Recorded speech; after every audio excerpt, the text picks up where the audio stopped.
What is going on, everyone, and welcome back to another week of the Star Wars Exchange as we are covering the Bad Batch here on our after show. This week, we're covering episodes 7 and 8. We got a double episode. It was great. Mike and I loved it, long story short, but we are ready to dive into it, break down, review the whole thing.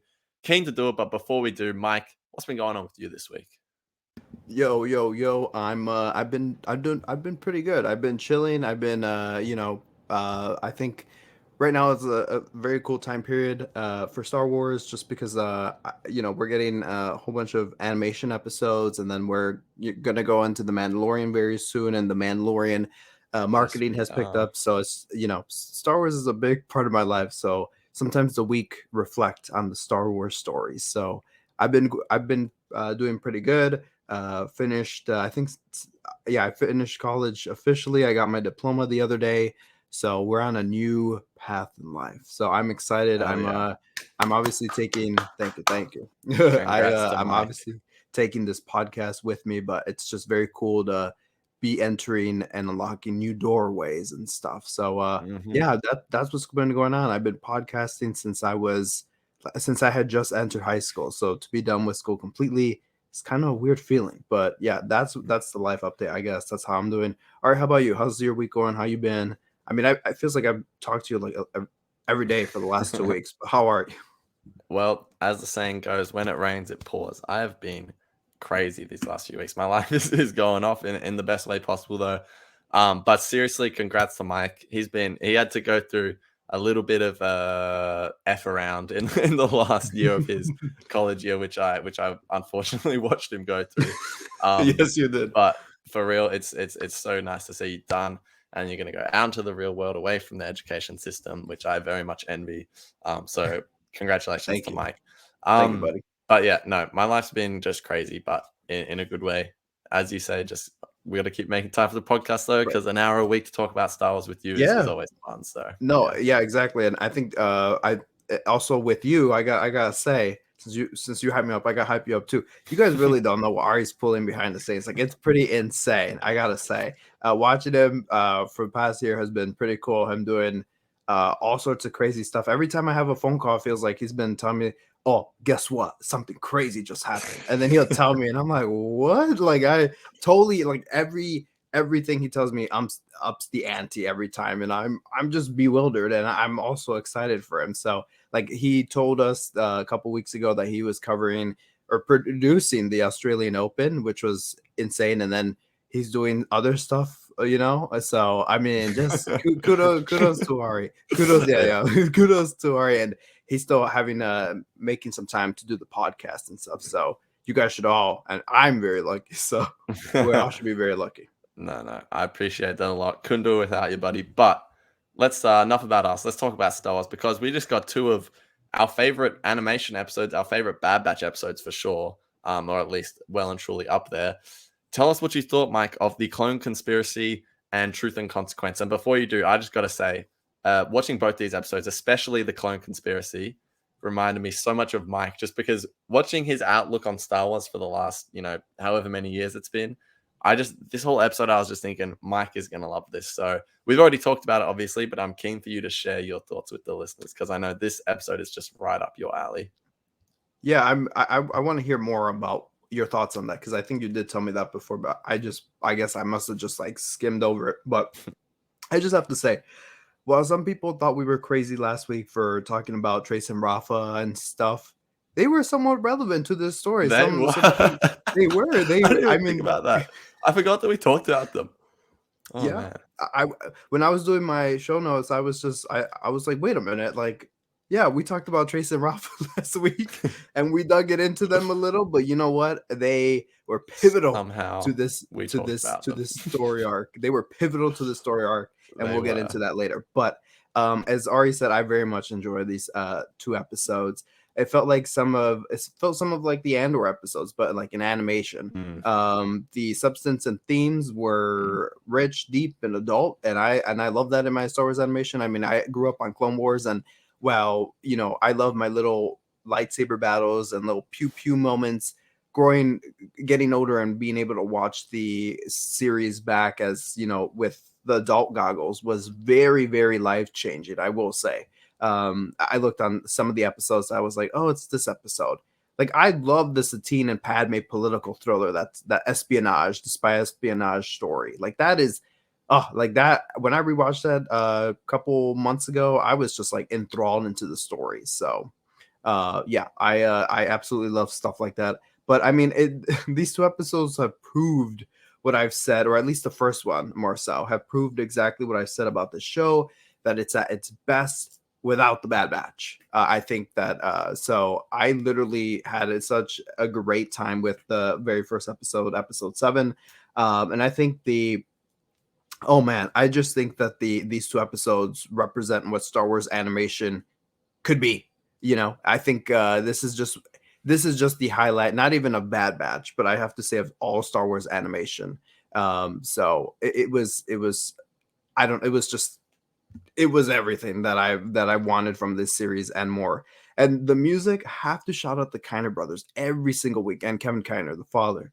The music is goated. I don't know how to. I'm not a music. Not none of that. If I vibe with it, I vibe with it, and that's exactly what I like. There during that Clone Bounty Hunter stuff and the music that accompanied him, amazing. I was just vibing. When I was sitting down, I was watching the episode. I was just like, "Oh yeah, I'm into this guy. I'm into whatever they're doing here." So the music was perfection, and I think that especially during some of the Senate stuff, the music was just riveting too. So all in all, uh, I just absolutely loved all this, and I just gotta say, while Palpatine was playing chess, everyone else was playing checkers. So, very, very lots to talk about, man. Lots to talk about. So let's hear your thoughts about it. I mean, we watched the episode together yesterday, which was very fun. But yeah, tell us your Mhm. thoughts. Yeah, I'm very much on the same page as you. I absolutely loved both the episodes. Definitely 7 more than 8 because, as you said, somehow for a show called The Bad Batch, it's at its best when the Bad Batch are not involved. But I just like almost everything about what they did. I suppose to elaborate on what I said on why I thought you would like it so much, I guess was because the episodes that I commonly see you post about or talk about are those like espionage type episodes that involve the Senate. And this episode was just so Senate heavy that I don't know. It just made me think of you, to be honest. But I just love being back on Coruscant, though. I'd say seeing it and in Andor was good, and I love Andor, but I don't like, for the most part, the way Coruscant is portrayed in Andor. So I really liked seeing it back in animation. It just had me had me vibing with the. You remember the Clone Wars episode "Evil Plans" where R2 and 3PO go and buy fruit? Yeah, I don't know why, but it just reminded me of that episode. So, these Bad Batch episodes didn't soar to the heights that Evil Plans perhaps did, but they they still were very. No, I'm joking. Of course, Evil Plans is good content, but It's no, a good Coruscant was episode. great to see. Um, Palpatine was fantastic. The way they did that was incredible. Ian McDermott. I said this to you, Mike, yesterday, but that was just, and I still don't even know for sure that it was him voicing him. It was him, right? Right. Yeah. It sounded so clearly like a post Revenge of the Sith Palpatine. Like it was so close to that voice, but not exactly the same. I just thought that was perfect. Um, I I had major vibes with the Fives arc, just in that bar, the clones kind of losing their mind type deal. And of course, the big conspiracy. It's in the title. So yeah, everything about these episodes were just great. Even just to the way that we would have cameos that Bad Batch so commonly joked about for the way it does its cameos. There were like a lot of cameos in this episode, I guess you could technically say, and they were all just so perfect, and they all just fitted the Right. They fit vibe in. of the episode so well. Like, it's even to call them a cameo is a stretch. It was just they existed in the story. You know what I mean? Which I thought was great. So yeah, we'll dive right into everything. But yeah, I think just one last thing I want to say was the Bad Batch and Andor at times can just go so hand in hand, which I love because they both deal with like the dark times, quote unquote. They don't involve Jedi, and besides of course last week's episode and the premiere. And yeah, it actually fits the tone of the show very well. And speaking of that tone of the show, probably my only issue with this episode, and I guess it's an issue with the show overall, is that it doesn't actually know what it wants to be. I feel like I feel like the show doesn't know if it wants to recreate the magic of the Clone Wars and Rebels, or if it wants to continue the Clone Wars. And what I mean by that is when we have the sequence in the second episode with Omega walking around the Senate with who was she walking around with? Was it Senator Chuchi? Mm-hmm. Yeah.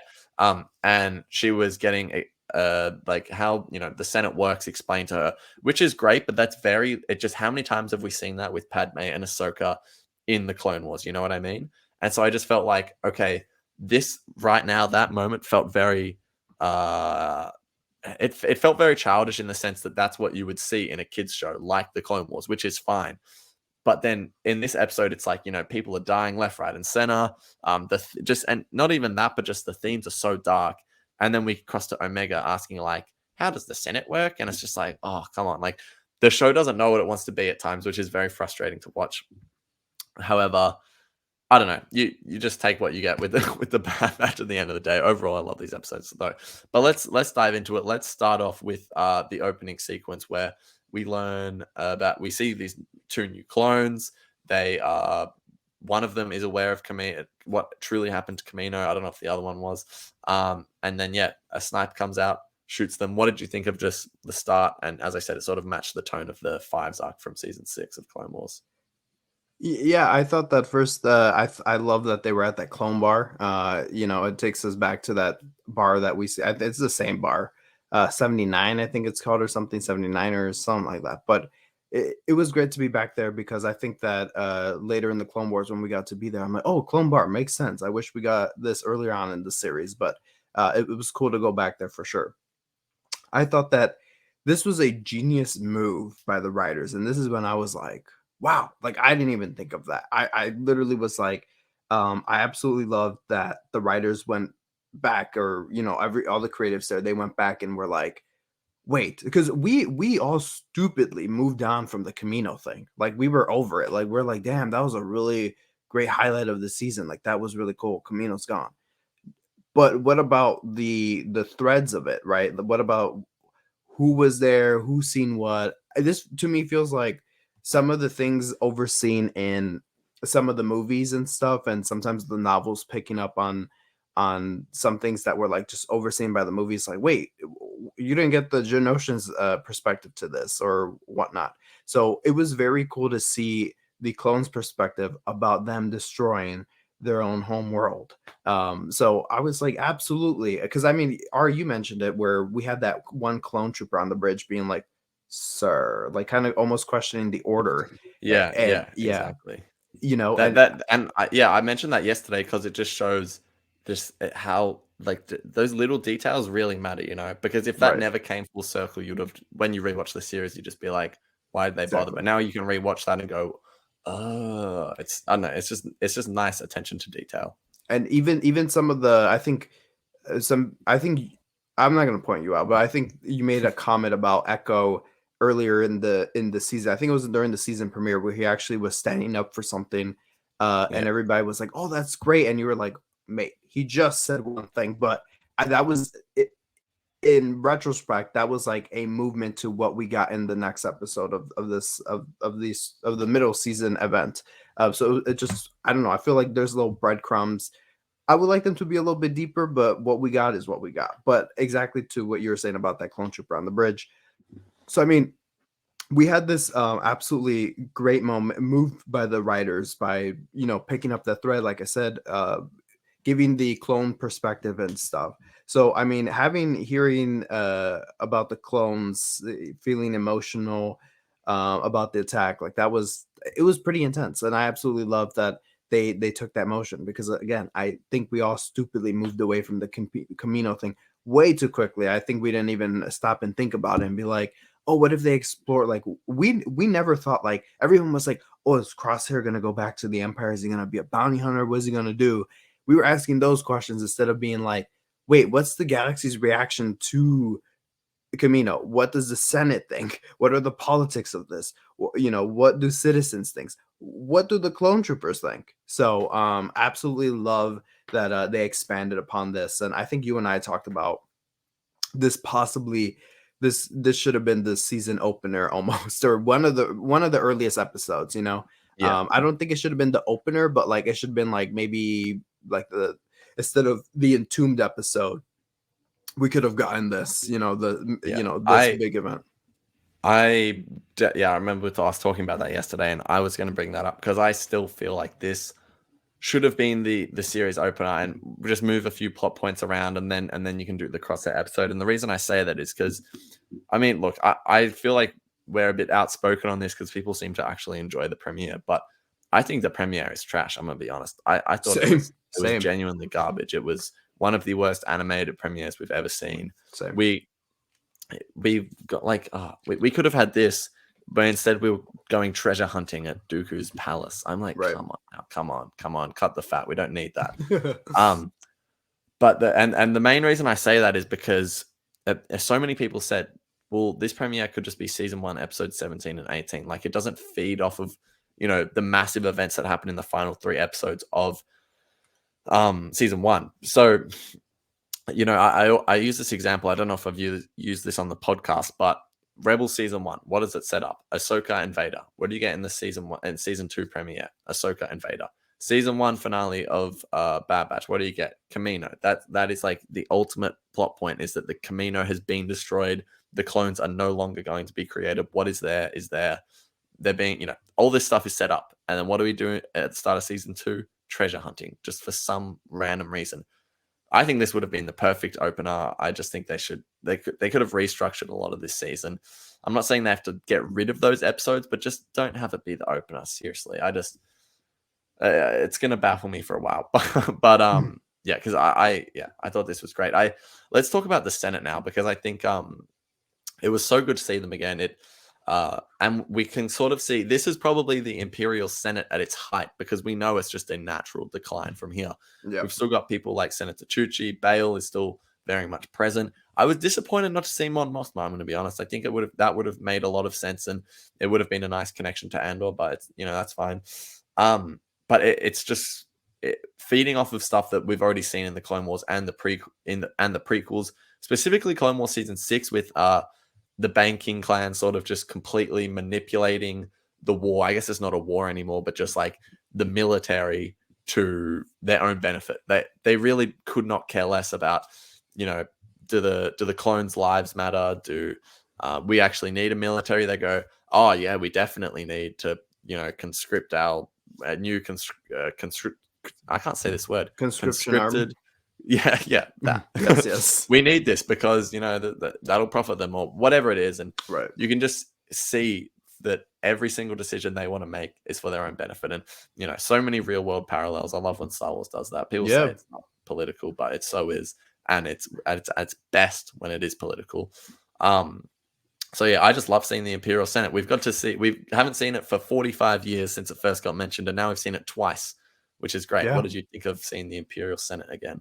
Yeah, it honestly made me think there's a moment or there's moments in here where we're kind of like grinding through rocks, where then it becomes a cog, or it clogs up the Imperial machine. It clogs up Palpatine's agenda. It clogs up all that.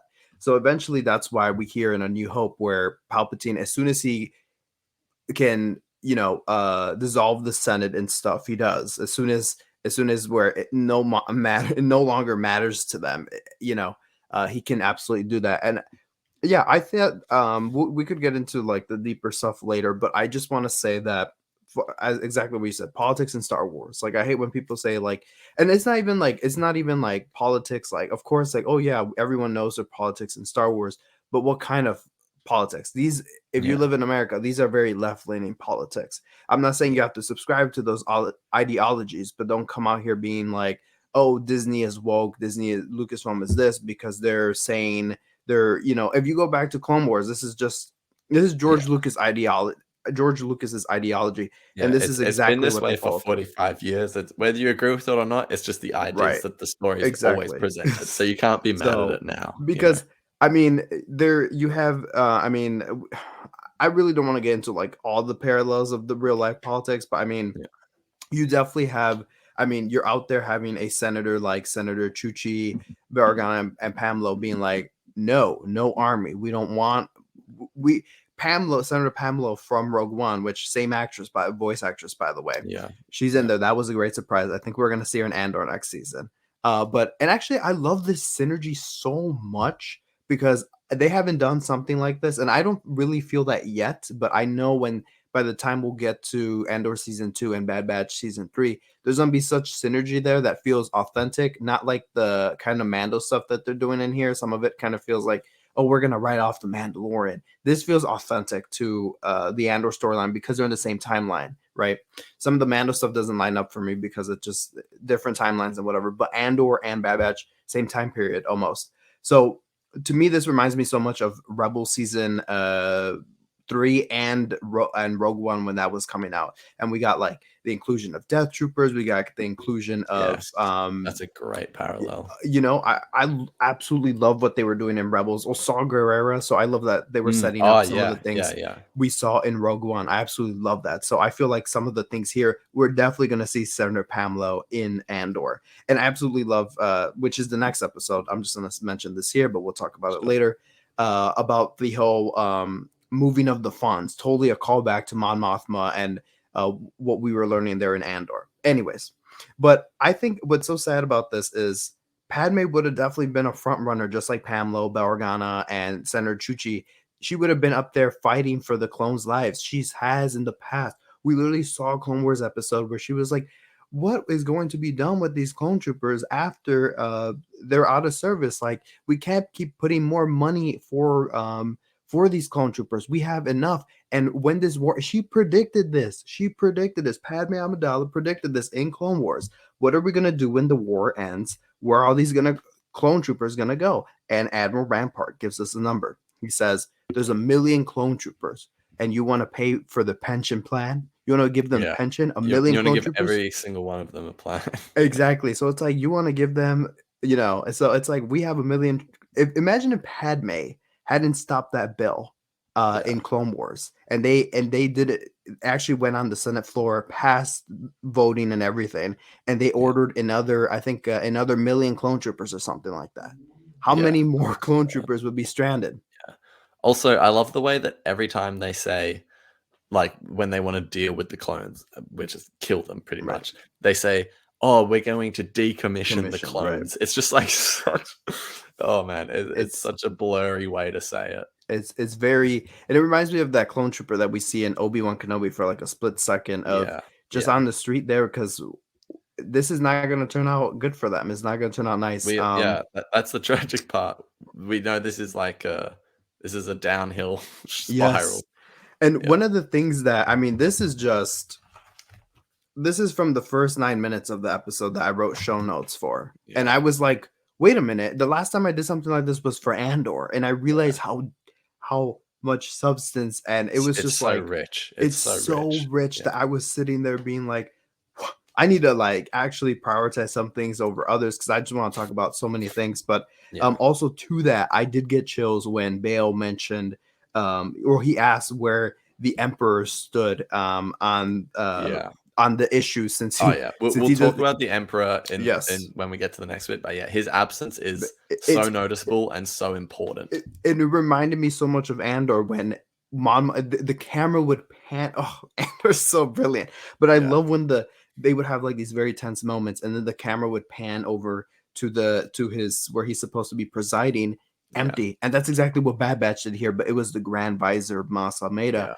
And when Bale asked for him, I was like, this is so cold because I'm getting Rogue One energy from Bale, and he's over here like right here in front in the Imperial Senate asking about the Emperor. I was like, man, to know where you're gonna be like in 15 years, like hiding on the run, sending Leia on mercy missions, like what a different world. But yeah, absolutely got chills when all that happened. And I love when he referred to the events in Attack of the Clones and I love that they mentioned this too. I'm telling you, there's so much substance in this episode, but he was saying about the emergency because they're wanting to get like a conscription army. And he's like, no, like the only reason we got an army last time was because of the Emergency Powers Act enacted by then. He's very careful with his words.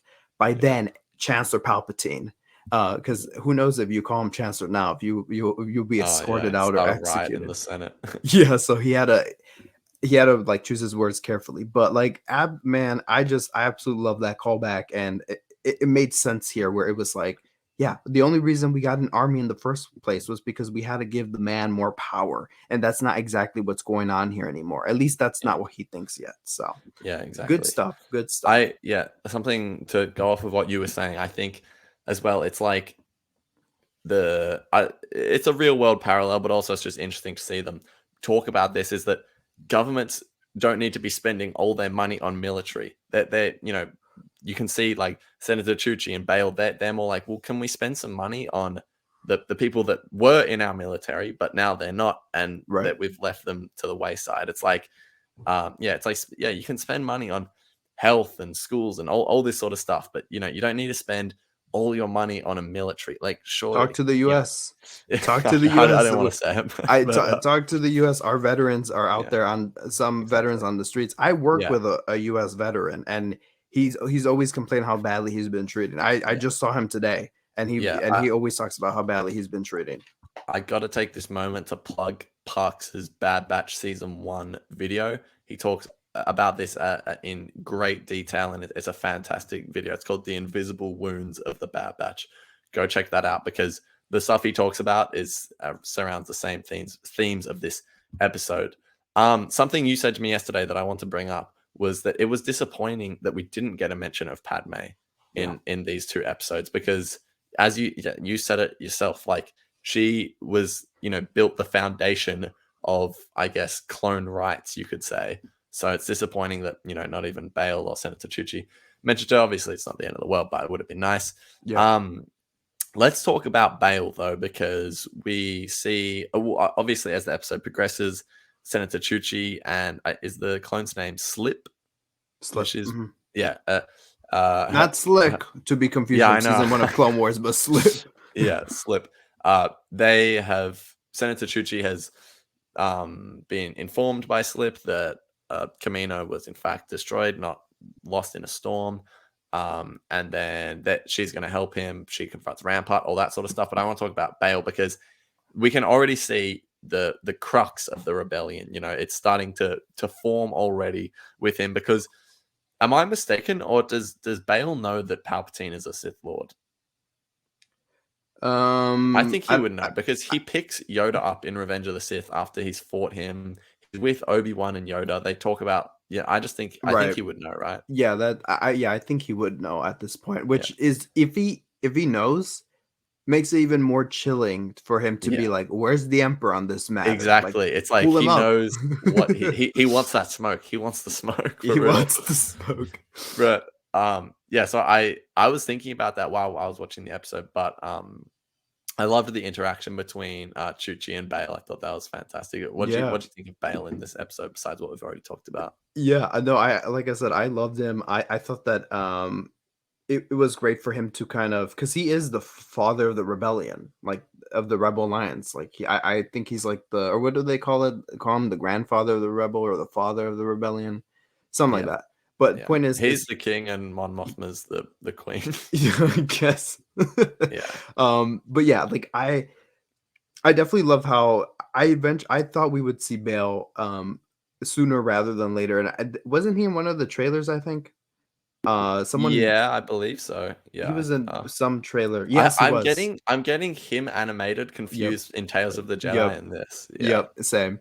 So I think that I don't know, like every time we see him, he's one of those characters I absolutely love, because the way he was portrayed in Clone Wars like gave him so much more depth, and because of that we got to see him in Rogue One, and then we saw him in Leia. I'm sorry, not the Leia series, everyone, the Obi-Wan series.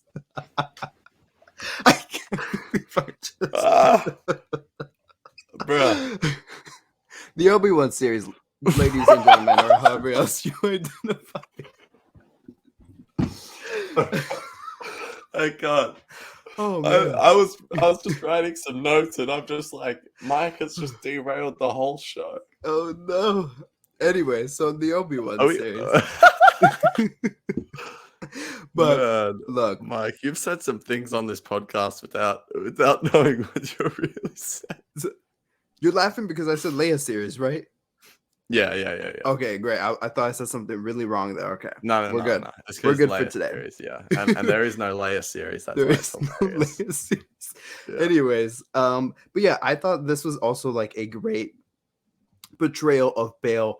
I kind of wanted to see him more. I guess we did see a great scene with him at the beginning, and I thought Senator Chuchi's um, entrance was great. It was great in there because she just came sliding on that pod, being like, "I, whatever her accent is, like just fighting for clone rights." But yeah, like it was very interesting to see Bale also be like fighting for in Clone Wars being like no more army, but then here all of a sudden, portraying how he does care for the clones and stuff and being like, hey, I didn't want more of you guys, but I want to Well, take care yeah, of you guys now. Right. he's He values the understands that individual. they exist and he values their life. Exactly. So when he was meeting with Chuchi, also very cool because as you said, we're starting to see the crux of the rebellion, and he kind of mentions like there's people fighting. It was kind of cool seeing him kind of like dance around Chuchi and see like how she feels about the empire without Yeah. saying too much. He's really like probing her. It's very similar Exactly. to how Mon Mothma does it to Oh, her right. ally in Andor. Yes. Yeah. That's a good reference. Yeah. So yeah, absolutely. I got that. I got that sense that he was doing that, and I mean, he was like, "Watch out for Rampart," because he he's so good at telling you one thing, so you're not looking for another thing. So I Yeah. was like, "Oh yeah, that's really good." So yeah, everything with Bale was really good. Although for a bit, I think it was during that meeting with Chuchi, it didn't sound like Phil Lamar. I think that's his name, or Phil Mar. He didn't Yeah. sound like him at points, and I was like, "What is going on here?" But then he ended up sounding like Bale again towards the end of the episode. I get it sometimes when you voice a character for so many years, like it's Yeah. been more than 10, approaching 15, or if not more. You, especially when there's gaps and stuff, I get it, but it just sometimes didn't sound like Bale.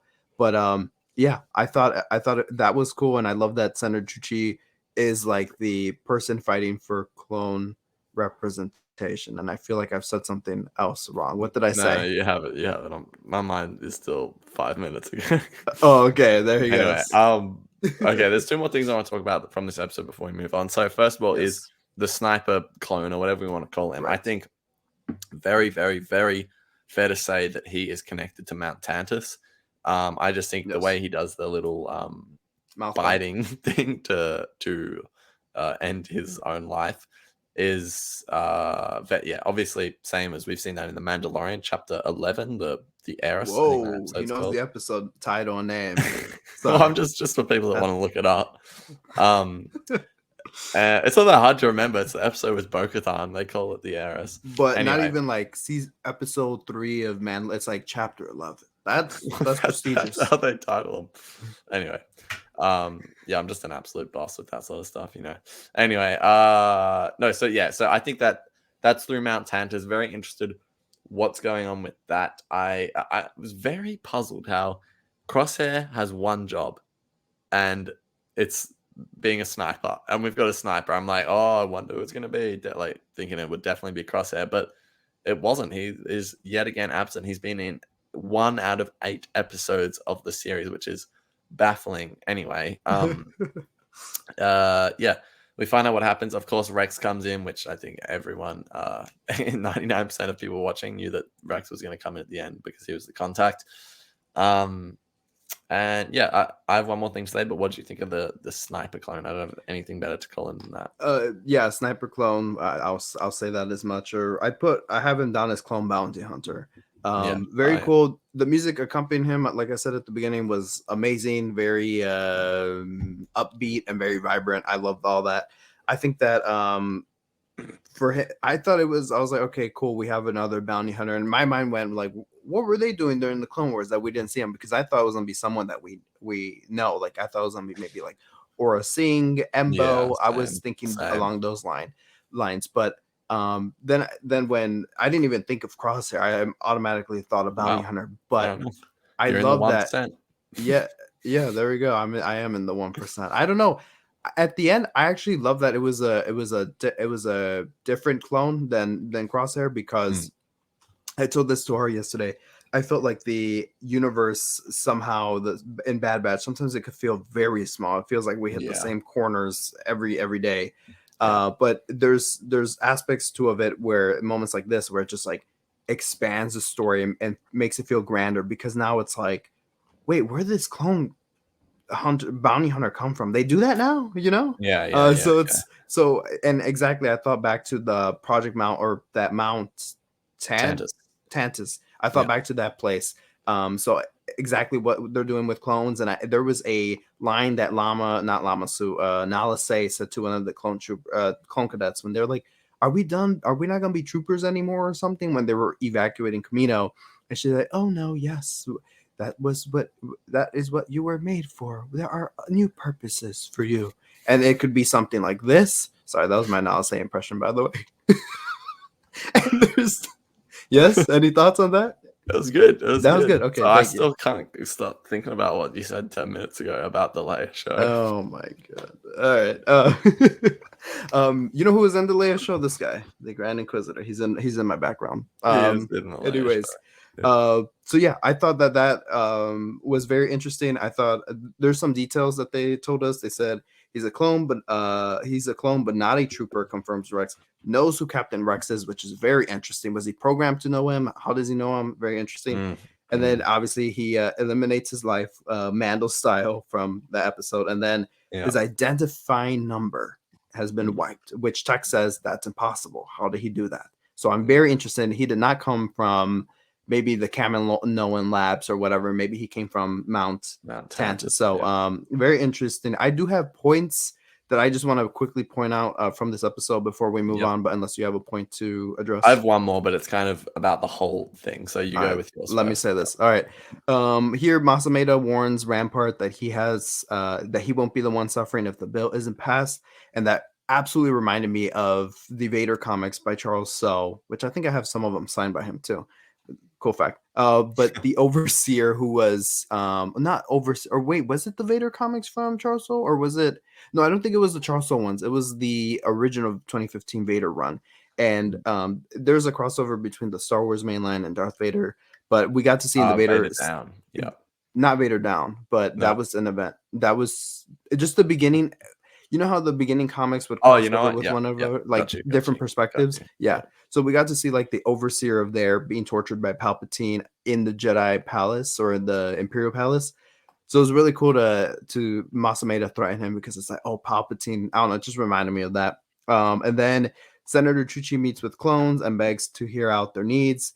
It's I one of the notes I have here is like it's unreal to have that we've seen almost every angle of a clone trooper or of the clones from fighting in combat to being victims, and now we're rooting for their pension plan. So it's pretty crazy how we just seen them like how they were like in season 6 when we learned a lot about their origins, and now we're rooting for the pension plan. So absolutely love that moment where Senator Chuchi is in that clone bar, and they're all like, "Hey, I'll just be a clone. I'll fight those insurgents in the Outer Rim." And she's like, "But what happens when you can't fight anymore?" And they were like, "Oh, damn, you're right.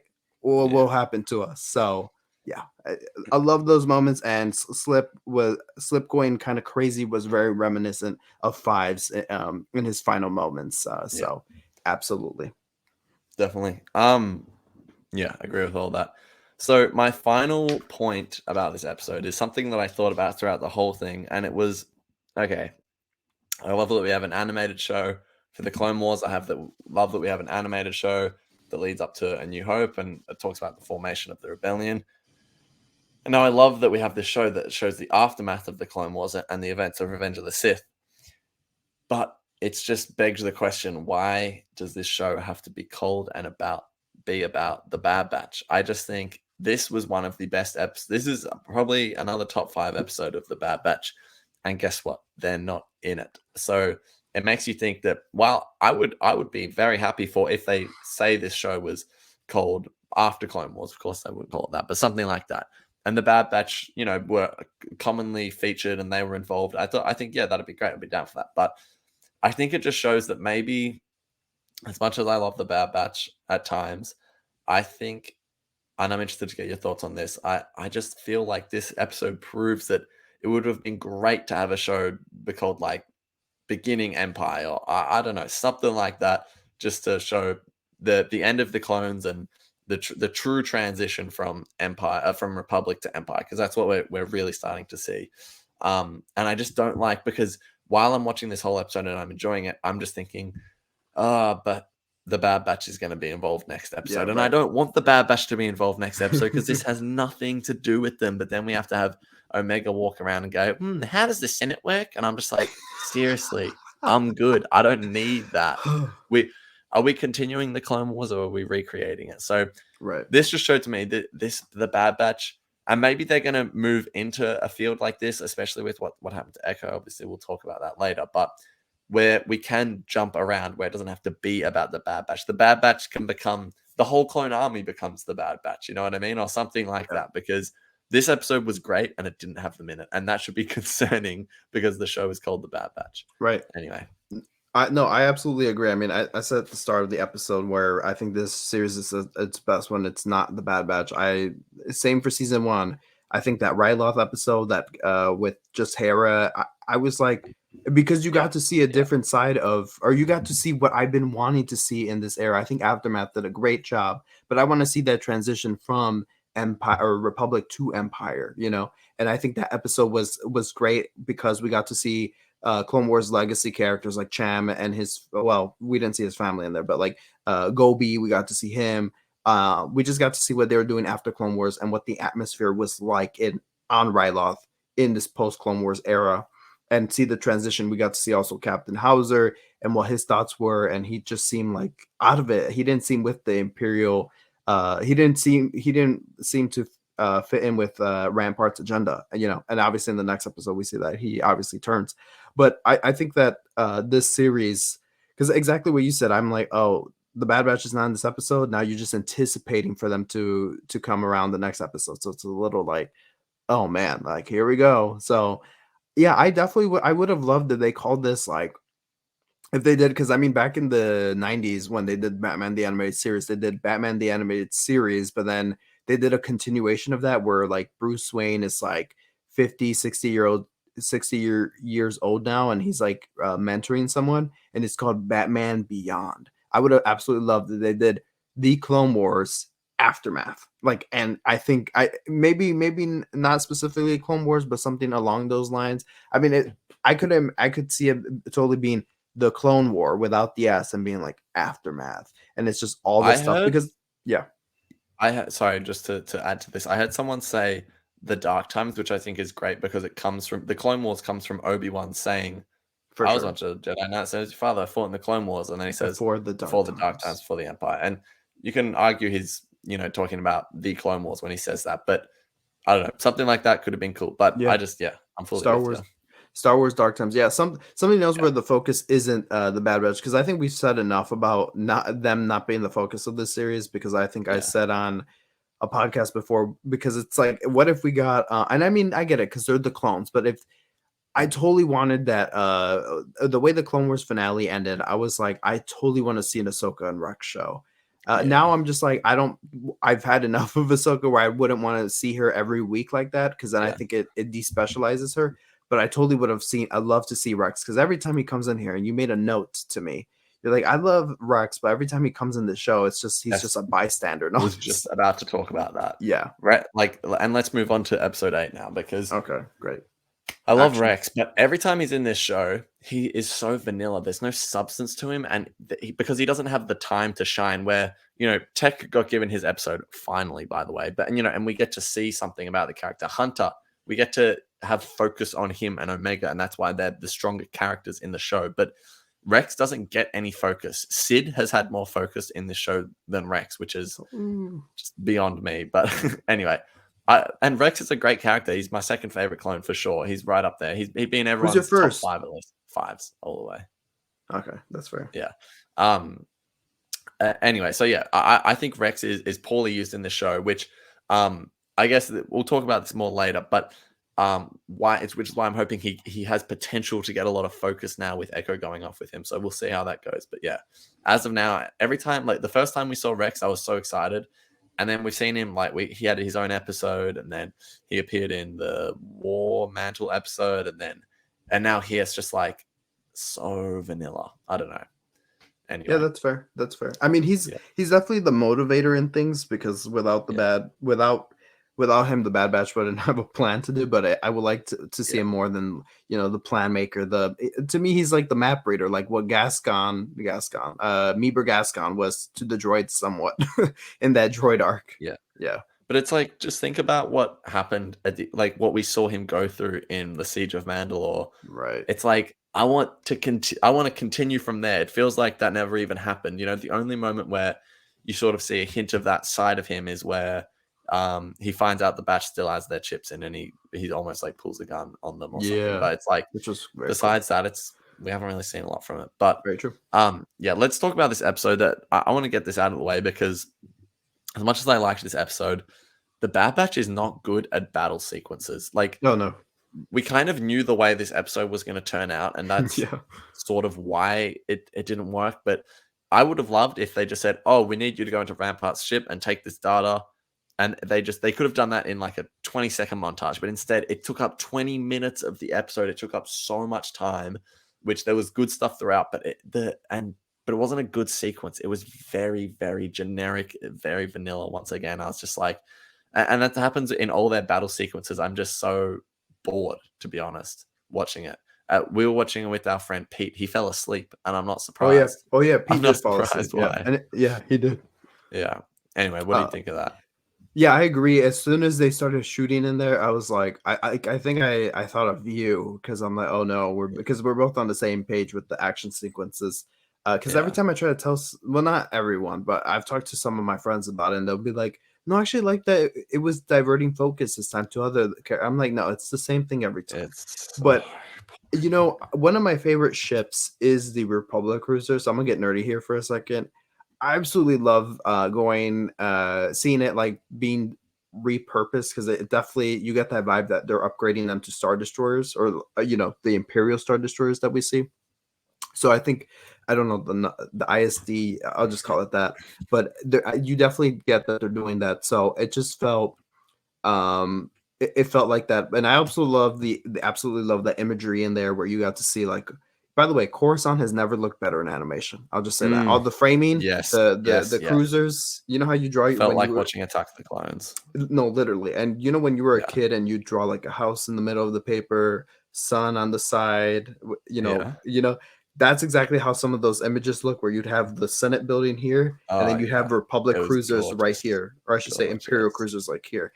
Beautiful stuff. Yeah. Anyways, just want to mention that. And real quick on that as well, when like Slip was running away, and we were sort of in like the out of the city a bit, in the suburbs, and we got like these sort of bird's eye shots, I was like, it looks so good. It was beautiful. But yeah, the action sequences are boring. I will say, at least they got a little bit creative here, where they were like, they actually used the cannons, because I'm like, oh, come on, don't tell me you're just gonna let those fight. What did those fighters even threaten them with? I don't know, because they definitely would have blown up the bridge. So I was like, what was the purpose of them launching the fighters? Also, I think it's very, I don't know, some of the action sequence is just very convenient. Just because the clone troopers, it's like, oh, immediately, like, it's like, you guys could easily disguise yourselves as clones, like maybe the first clone troopers you shot, grab their device and be like, oh, all good. You go in your clone voice and be like, oh, all good. We're all good here. I mean, I don't know. The premiere had a lot of those moments. So yeah, just to end it, it was very boring. But I did like some of the creativity, and I did like the escape pod scene. That was very cool. I did like that. But other than that, I'm just like, was good. Let's churn through this. I just knew it was. Well, once we get through that, we do get to one of my favorite scenes in this whole series. I think it's going to go down in the books as one of the best moments in the show. Oh yes, we're in the Senate. We need to get the evidence, which 20 minutes later we finally got it. The hologram shows up, the Senate's in shock, and then a pod comes out from the bottom of the Senate, and of course it is the Emperor himself. He finally appears, only when he needs to, and as you said, while everyone was playing checkers, he was playing chess. And yeah, Yes. wow. Just tell us all about this, Mike, about Rampart, Palpatine. Even we kind of glossed over the Kaminoan senator. What's his name again? Senator Bertoni, Yeah, but Bertoni, something like that. yeah. Yeah, What but very did you cool to think see of him. Yeah. how all that political side played out to the point of Palpatine coming out, and what the consequences are going to be with Rampart? Very well. Yeah, I thought Yeah, everything was up to once we got out after all done with the action sequences. I absolutely loved that they brought Senator Bertoni back because I'm like, wait, the person who should be involved in these conversations is the only Kaminoan senator, and she represented yeah, Kamino. And then it turns out that now she's on like some they did something with her where she was on some uh she was in meddling with Rampart, or she saw his med lane and she was able to answer to Chuchi being like, yeah, you already know the answer. He's been moving funds away from Camino ever, to prepare for this. Um, yeah. so and I absolutely love that moment where these are the moments where I'm like, oh man, I appreciate Omega's character Mm. because I totally forgot that she's a clone too. So when she was talking to Senator Bertoni, she was like, she was so confused that she was like, if you saw her face, she was happy to see Bertoni, like, oh my god, another Yeah, Kaminoan, because that's the people she grew up with. And yeah, she's like waiting and being like, oh my god, like, it's so nice to see you. And she just Bertoni is very dismissive and being like, I mm, don't care about all the Kaminoans dispersed across the galaxy. I don't care about the ones that died. I don't care. And Omega's like, yeah, why don't you care? Why? yeah. And she's like, why do you? And she's like, I'm a because that was my clone home. too. That was Yeah, my home, and I'm a clone too, and I saw it yeah, destroyed, and I'm mad, and I'm yeah, angry, and I was like, my heart ripped in that moment. I was like, man, that is so sad. It was like Ezra crying about Lothal, being like, that's oh my yeah, home, Ugh. yeah, So, anyways, for that real. was that pulled my heartstrings totally. So, Mm. and I thought it was like, yes, I love that they brought Senator Bertoni back, which is great. Every time I think of Senator Bertoni, I think of our friend Inspector Devo. Yes. I was talking about him yesterday. Yes, I you can't remember were. why, but Yes, someone right asked me who before. my favorite side character was, and I Yes, said him for some reason, which isn't even true. yes. I just the first thing I could Yeah, think of. you know what? Yeah, I will say you manifested Senator Bertoni in there. Yeah. But yeah, everything leading up to that was great. And can we talk about the suspense with Rampart being caught in 4K? Can we talk Oh about that? yeah, yeah, yeah, Dude, yeah. villain, like I said at the premiere on the Bad Batch After Show on my channel, Mm. what I was just so like, this guy is evil. After he killed Mhm. Wilco at the beginning of the episode, Yeah, I was I like, was this gonna bring guy's up evil what does with what's happening to Rampart now, what does that mean for the for moment that Crosshair. happened at the Oh, end of that episode? of Oh yes, which and moment? Crosshair as well, where he kills Wilco. Oh, about hiding the Bad Batch? Yeah, like what does it mean for that? You know what I mean? That feels like a loose end. That does feel like a loose, and I'm very Because interested. I'm it feels like we're done with ramp up, but then I'm like, but we can't be. You know what I mean? Yeah, I don't think we can be done with Rampart yet. I at Yeah. least hope not. Yeah. Also, real quick, Rampart, I just thought was just the biggest whatever villain, another Imperial officer. He's turned out to be a great villain. Yes, he Seriously. I has. remember I was rewatching the Bad Batch season 2 panel at Celebration, which we were both at. And I think it was what's his name? One of the main guys he's like a story editor. Not was it Brett?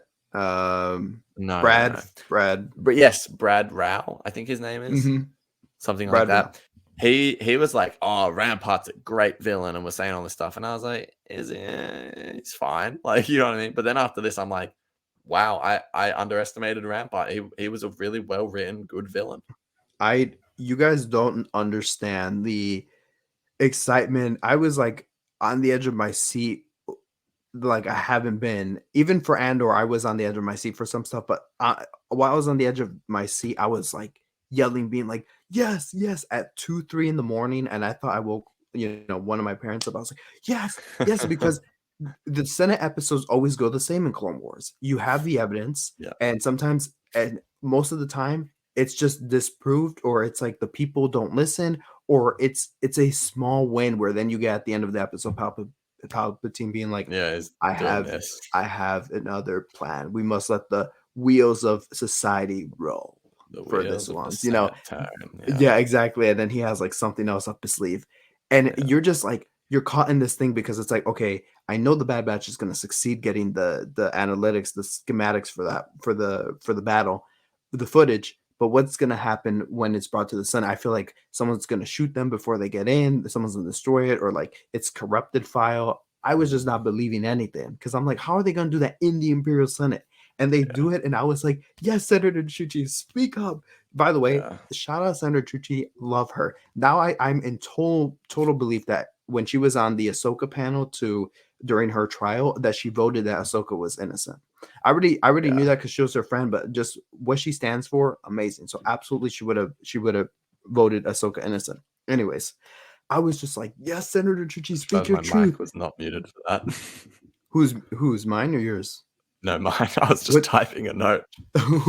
So Apologies to the listeners, but yes, shout out Senator Tucci. shout out Senator Chuchi. So when we finally get to that moment where she says like, I accuse you, Admiral Rampart, of attacking Camino, So good. and She wants people to are smoke. She wants to smoke. she wants to smoke, and people were like, Yeah. oh, I say we censure Senator Chuchi from all the future hearings and stuff, and I'm like, oh man, this is vile.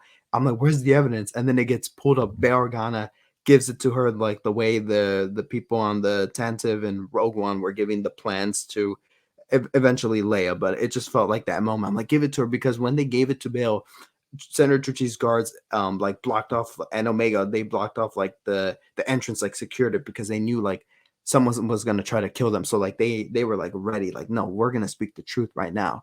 And man, I did not see that coming where Palpatine popped up. Like, what a moment. Absolute chills when Senator Tucci spoke up, and then the alarms start blaring in the Senate, which I didn't even know you had it. Well, I mean, you did in Clone Wars, but it was a different type of siren. This one was eerie, where it's like, oh no, something's coming from below. And you see that rise. Absolutely chilling. One of the best moments in Star Wars animation, period. This was just done. This was the way I felt about the Camino sequence in part one of the finale in season one, where they start firing upon the city.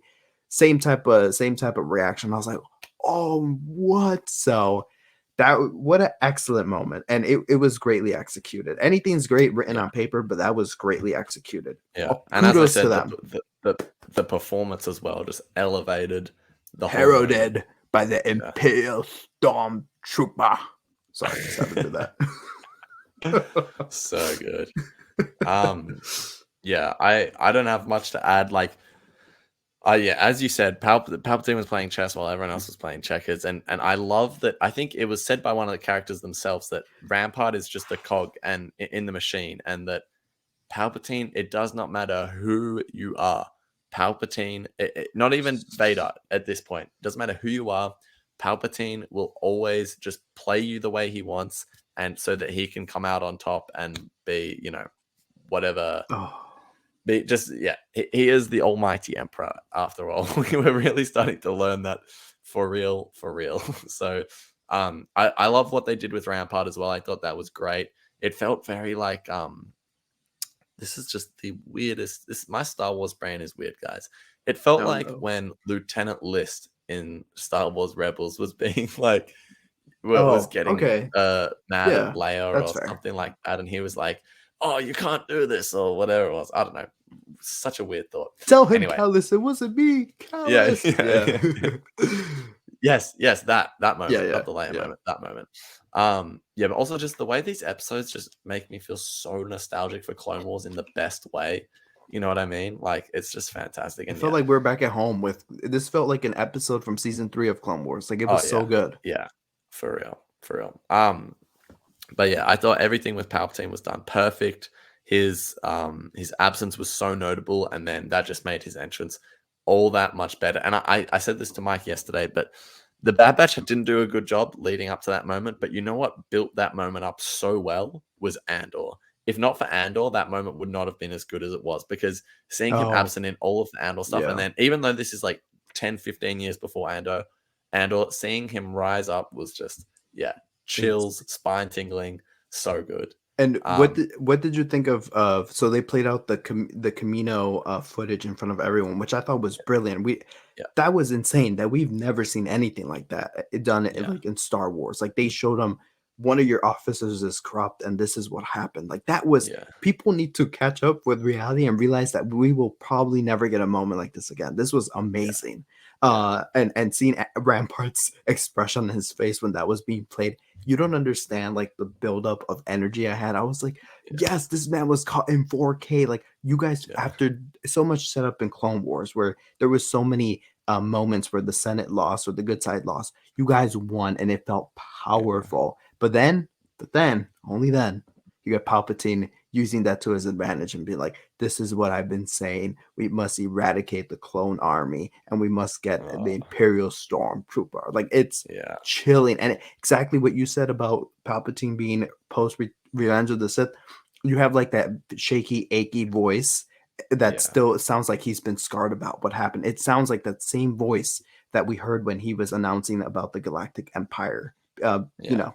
So the first man, Galactic Empire. So Yeah, yes, 100%. Yeah, it's just in terms of the future of the show. I'm loving that it's like we're gonna see.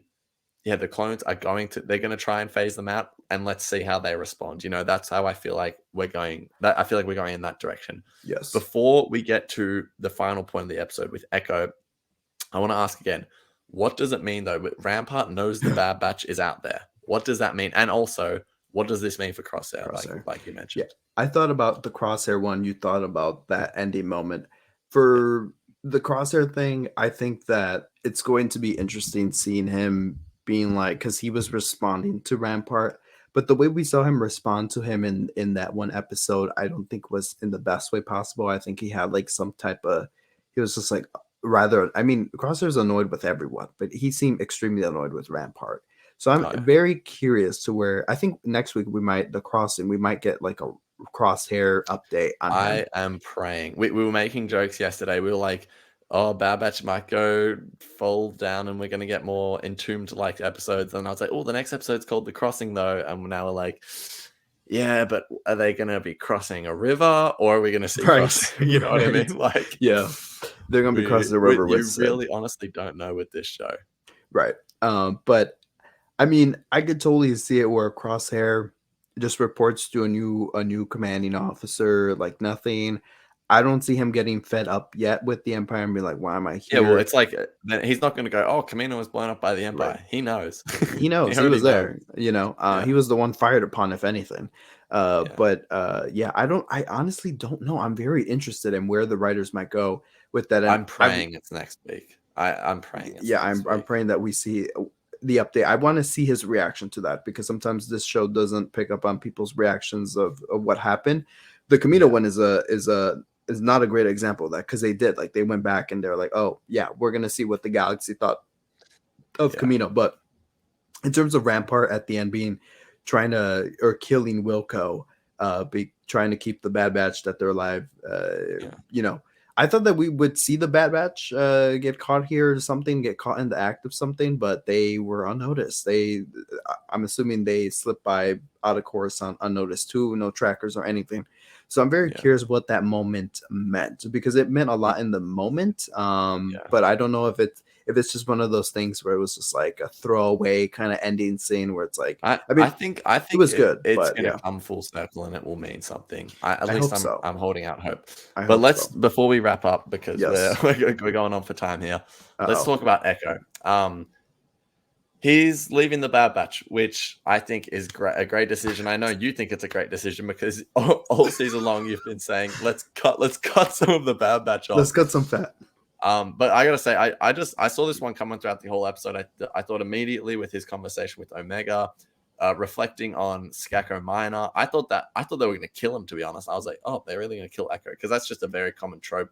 Someone will be like, oh, I remember all this hardship I went through, and then they reflect on that before they die, of course. But then later on, we hear Rex saying, Echo asks Rex about what he's been doing, and he says, oh, help is hard to come by, but we've got a few people out helping or whatever. And in that moment, I was like, oh, okay, Echo is going off with Rex. And then, of course, by the end of the episode, I kind of liked the way they did it. It was kind of not what I expected, but it was good in terms of Hunter's like, well, see around, and Omega's sort of like, is thinking what the audience is thinking, like, what the hell, like, what's going on? And then, of course, Echo is going off with Rex, which I just think is a great decision for so many reasons. I think it makes sense for the character to do that. It is going to serve the show better. We don't have as many characters to focus on now. And I am praying. I am seriously praying. Please, Bad Batch writers, please, please, please use this opportunity to split the show up, because Echo is a Bad Batch member. So if you're focusing on him, you're still focusing on the Bad Batch. Oh, very true. Rex and Echo adventures.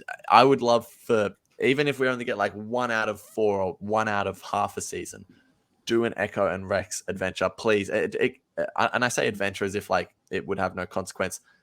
Their story is much more focused in on the narrative that I want to see play out, and I think most people do, with the aftermath of the Clone Wars. So please, let's get some focus on them. Looking at the episode titles, I am so scared that that's not what we're going to get, because I'm seeing the crossing, which isn't going to involve them, the retrieval, the outpost, all this stuff. I'm thinking, oh, we've got so much Sid to get through before we finally get to the end of the series, and it'll be good again. But I love this decision. I think it's great.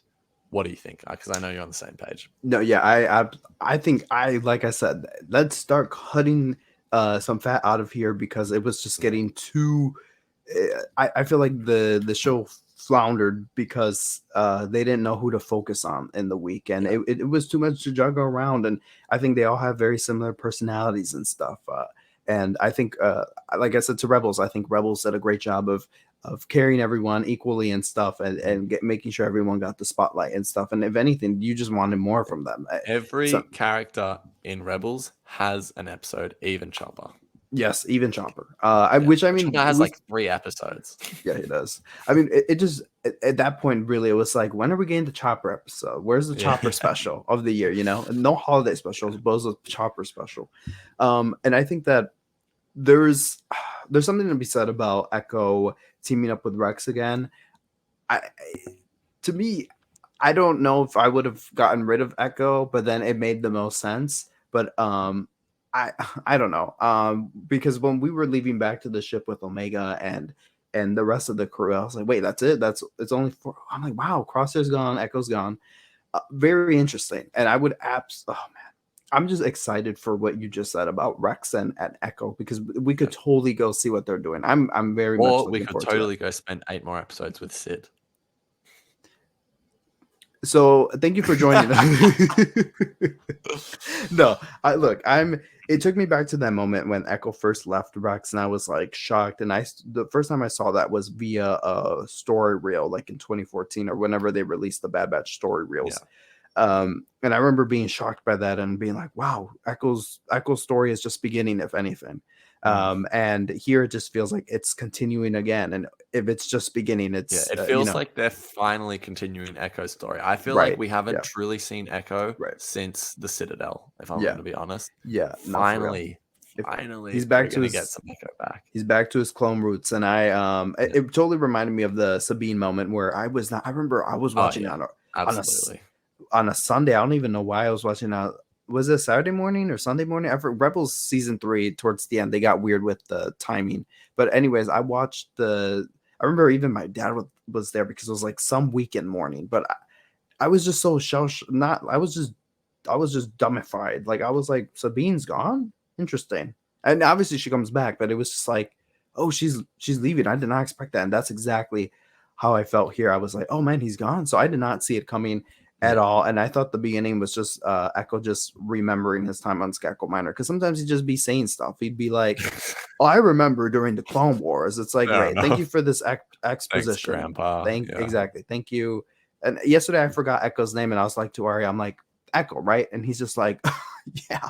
So sometimes he just blends in with the background and stuff. So I feel like this is a great again, I feel like this is opening new doors, the way that Clone Bounty Hunter came into the story. This is opening this is just opening the show's viewpoint. So yeah. All right, let's wrap it up. But before we do, rate episode 7 and 8. Do it separately though. First one, damn it, 9.5 out of 10. This is a golden episode that I will stick to. Like, I wish I could print this episode out in a book and just stuff it in my shelf and keep it there. Literally. Yeah. I think that this is a treasure episode that we will not forget. This is something like that. And I'm so happy that we are covering the Bad Batch. I'm so glad I'm covering Star Wars in this era where I get to talk about this episode, because if not, I would have just talked an earful to my friends about it or whatever, Yeah. or post about it. I'm glad that we're podcasting about it. Oh yeah. For So sure. definitely successful mid-season event. Like, this is how you do it. And then the second episode, bit of a step down than the first, or more of a step down, but it was still very good. It was still good. I even that chunk in the middle, while some of the action was boring because we already know the point, it felt like more of that. It felt like action from the Brock episode when they're on the bridge tootling with stuff. It felt like that again. Yeah. But I did like the Venator cannons and shoot the escape pod sequence. I think the episode is like an 8 out of 10. Yeah. But that ending sequence made it all the worthwhile. Like, that was good. Yeah. So I'm gonna bump it up to actually 8.5 out of 10. Yeah, So fair 9.5 out of the first one, 8.5 out of 10 Okay. for the second. I'm the same as you, but I'm 0.5 down for both of them. I give the first one a 9. I completely agree. I think it's fantastic. Love it. And then I'm going to give it the next episode an 8. And it is but that episode is being carried by the Palpatine moment and the last 5 minutes of it, because without that, it honestly would have been like a 6. But throw that in there, I'll give it an 8. You're a hater. You're a hater. No. Shout out to the Bad Batch. The 2 banger episodes. Love covering it with you, Mike. We will be back we're not so sure about next week. We'll update you guys soon. Depends if Crosshair's in it. Yeah, we will be podcasting, I believe. We'll wait and see though. But yeah, thanks for joining us again this week. We'll be back very soon. Follow us on Instagram at the SW Exchange for updates, and of course, we would most appreciate if you would subscribe on YouTube, give us a 5-star rating on Spotify and Apple Podcasts. That stuff goes a long way. You can find Mike on Instagram at all_Star Wars. You can find me at Star Wars_Exchange. Thanks so much, guys, for watching. We'll see you soon. And as always, may the Force be with you. See you later. Adios.